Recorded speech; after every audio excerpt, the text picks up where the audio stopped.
Fala galera, tudo bem com vocês? Espero que sim, eu estou bem. Estamos aqui para mais uma videoaula, não é isso? Que no caso será aula de Geografia direcionada para os alunos do sexto ano, tá certo? Como vocês já sabem bem, sugiro que peguem o caderno, peguem o livro, porque nós vamos precisar, tá certo? Então bora lá começar a aula, mas antes disso, roda a vinheta. Anote o número. Então, gente, capítulo 4, o espaço representado, tá? Cartografia 2. O que foi que a gente viu na nossa primeira aula? A gente buscou discutir alguns aspectos acerca da representação do espaço geográfico, não foi isso? Naquela aula a gente buscou entender o quê? Por que foi que os indivíduos começaram a representar o espaço geográfico? Quais foram as necessidades que fizeram com que esses indivíduos representassem o espaço geográfico? Quais foram as maneiras, quais são as maneiras de representar o espaço geográfico? Então foi isso que a gente buscou entender, né, e buscou discutir na nossa primeira aula. Já na nossa segunda aula, a gente buscou entender quais são os elementos que vão compor as representações cartográficas. Então vocês lembram, quando a gente estudou o mapa, né, de forma mais específica, a gente viu que existem alguns elementos que são praticamente obrigatórios em todos os mapas. Para que aquele mapa ali ele seja considerado um mapa, né? Para que seja considerado uma representação cartográfica. Então a gente falou de quê? A gente falou de título, a gente falou de legenda, a gente falou de escala, foi isso? A gente falou de outros elementos, foi isso? O nosso principal objetivo hoje vai ser discutir o espaço geográfico e os fenômenos representados, tá certo? Então é isso que a gente vai procurar entender nessa nossa aula. Então bora lá. Então galera, o espaço geográfico e os fenômenos representados. Agora a gente vai dar início à discussão, né, de forma mais aprofundada sobre os mapas, tá? De antemão, relembrando aqui o que a gente viu na aula anterior. O que foi que a gente viu sobre os mapas? Nós conseguimos ver que os mapas não são só informações cartográficas que vão nos orientar no espaço geográfico. Tá certo? Então, o mapa ele não vai ser usado somente para nos dar informação sobre determinado território, sobre a extensão, né? Sobre a localização. Determinado território fica aqui. Então, a gente pode ir por aqui e chegar nesse determinado território. O mapa ele não é usado somente para isso, tá certo? Uma outra modalidade, entre aspas, né? Modalidade que a gente tem de representar o espaço geográfico é a partir dos mapas temáticos, tá? Quando a gente fala em mapa temático, o próprio nome já sugere temático, não é? É um mapa que vai nos dar a possibilidade de inserir informações com determinados temas, tá? Sobre a sociedade, sobre a política, né? Geopolítica no caso, sobre o meio ambiente, né? Sobre o meio natural, tá? Então, o mapa temático vai nos dar muitas possibilidades de análise sobre o espaço geográfico, tá certo?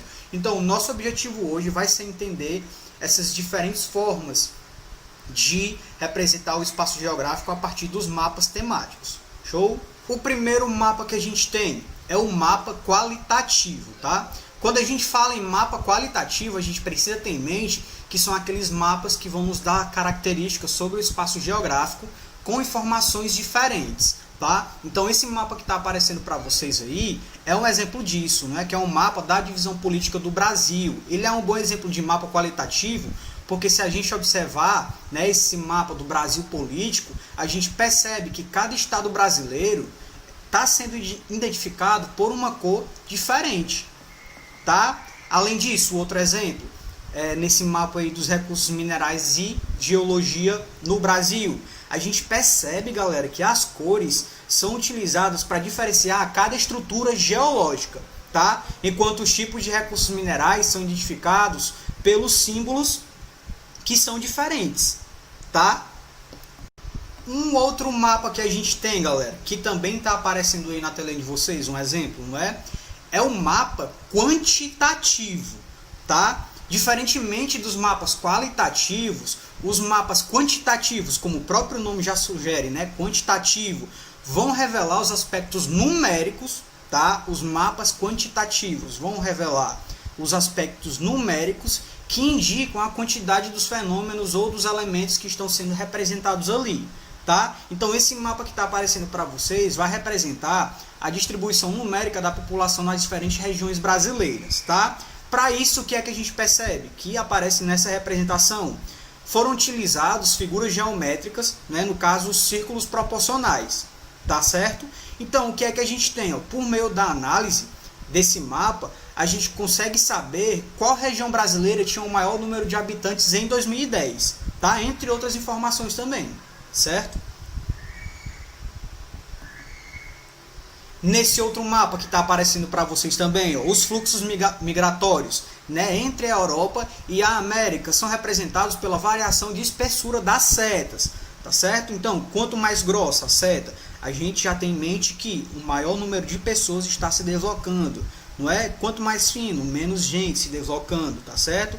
Então, isso vai indicar os locais de origem, né? Esse mapa, no caso, indica os locais de origem e de destino desses fluxos, certo? Então, gente, a partir disso, já conseguimos perceber alguns exemplos de mapas temáticos, tá certo? Que a gente já discutiu o mapa qualitativo e o mapa quantitativo, certo? Porém, estou vendo aí nos olhos de vocês que surgiu um questionamento. Aí vocês vão perguntar para mim, beleza, Wesley, mas no decorrer da tua disciplina, tá? A partir da análise do nosso material didático, professor Wesley, eu percebi que não existem só os mapas qualitativos e os mapas quantitativos. Eu estou sugerindo, professor, que existem outros tipos de mapas temáticos. Isso é verdade? Então, gente, ó, bom questionamento de vocês e já estou respondendo. Sim, gente, não, dentro dos mapas temáticos, não existem só os mapas quantitativos e os mapas qualitativos, tá? Existem outros tipos de mapa também, inclusive os mapas ordenados. E está aparecendo já aí na tela de vocês um exemplo, tá? Como o próprio nome já sugere, né, mapa ordenado, os mapas ordenados, gente, representam os fenômenos que possuem ordem ou hierarquia no espaço geográfico, tá? Então já está aparecendo na tela de vocês aí um mapa, né, do Brasil, regiões de influência das cidades, né? No caso são dados de 2017. Nesse mapa, a gente percebe que as cidades brasileiras foram classificadas e organizadas conforme uma hierarquia. Qual é essa hierarquia, professor? A gente percebe que das cidades de maior influência, né, no território, a gente também tem a grande metrópole nacional e a gente também tem as cidades de menor influência, né, que são classificados como centros de zona, tá certo? Então a gente percebe aí, ó, em relação à sua hierarquia urbana, tá? Quando a gente está discutindo hierarquia urbana, a gente percebe que a grande metrópole nacional, um exemplo disso, se encontra em São Paulo, no Rio de Janeiro, em Brasília, não é isso? Quando a gente fala de capital regional, a gente fala de quê? Rio Branco, não é isso? Quando a gente fala, galera, de metrópole, quando a gente vai olhar lá em cima, ó, a gente consegue perceber que Fortaleza é considerado uma metrópole, tá? Então, esse mapa, ele está classificado dentro de uma hierarquia, certo? Então, esse é um bom exemplo de mapa ordenado, certo? Aqui, galera, a gente tem um exemplo de anamorfose, tá? Ou mapa anamórfico, tá? Quando a gente fala em mapa anamórfico, a partir também dessa representação, fica bem explícito isso, né? Esses mapas são representações nas quais a superfície terrestre é distorcida de maneira proporcional às informações e aos fenômenos representados, tá? Ou seja, o que é que eu quero dizer com isso? As formas das áreas ou dos territórios ali vão variar de acordo com o fenômeno representado. Nessa imagem que está aparecendo para vocês, ela está representando ali a população total de cada estado brasileiro em 2017. Tá? Nela, os estados com mais habitantes vão aparecer em um tamanho muito maior que os estados com menores habitantes, claro. Né? Então, ó, se a gente olhar aí direitinho, São Paulo é uma área aí que ela está bem inchada, comparado, por exemplo, a Santa Catarina. Não é isso? Então, as informações, né, a representação, ela está aparecendo de forma proporcional aos dados, às informações, certo? Então, esse é um exemplo aí de mapa anamórfico, tá? De anamorfose. E lógico, galera, para a gente praticar, eu sugiro que vocês peguem um caderno, né, no caso o livro, e abram o livro na página 431 para a gente resolver essa 15ª questão aí, que tem dois itens, não é? O item A e o item B. Tá? Então abram aí o livro lá na página 431, 15ª questão. Então bora lá, vou ler com vocês. Ó. Sobre os mapas temáticos quantitativos, responda. Item A. Eles são adequados para representar que tipos de fenômenos? Então, gente, os mapas quantitativos, como o próprio nome já diz, eles vão ser usados para representar quais fenômenos? Então, eles são usados, né? Nós já vimos que eles são usados para representar os fenômenos que apresentam variação em quantidade. Não é isso? Número total da população do Ceará, número total da população brasileira, tá certo? Então, o mapa quantitativo, no mapa, ele vai trazer essa representação, certo? Então, coloquem aí no item A, ó. Os mapas quantitativos são adequados para representar fenômenos que apresentam variação em quantidade, certo? Então, caso vocês não tenham acompanhado, vocês podem pausar o vídeo ou voltar ao vídeo também, certo? Então, bora lá para o item B já, ó. 15ª questão, item B. Indique 3 dados ou fenômenos do espaço geográfico que podem ser representados em mapas quantitativos.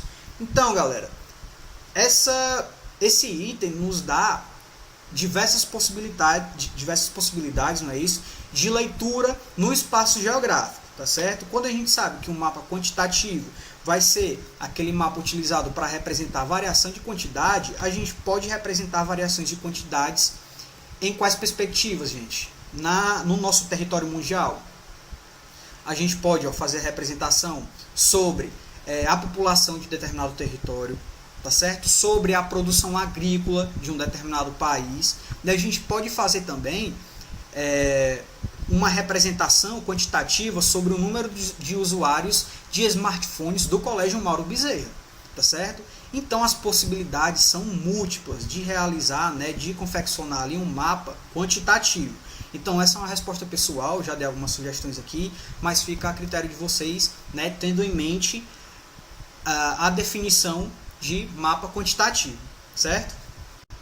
Então é isso, galera, a gente encerra a nossa aula por aqui. Eu espero que vocês tenham entendido, tá? E vocês já sabem muito bem, caso não tenham entendido, vocês podem entrar em contato comigo pelas redes, podem falar no WhatsApp da escola também, e a gente tem o nosso Google Meet, né, a nossa ferramenta online para tirar as dúvidas e para expandir a nossa discussão sobre os determinados conteúdos das videoaulas, certo? Então continue estudando, um abraço e até a próxima. Valeu!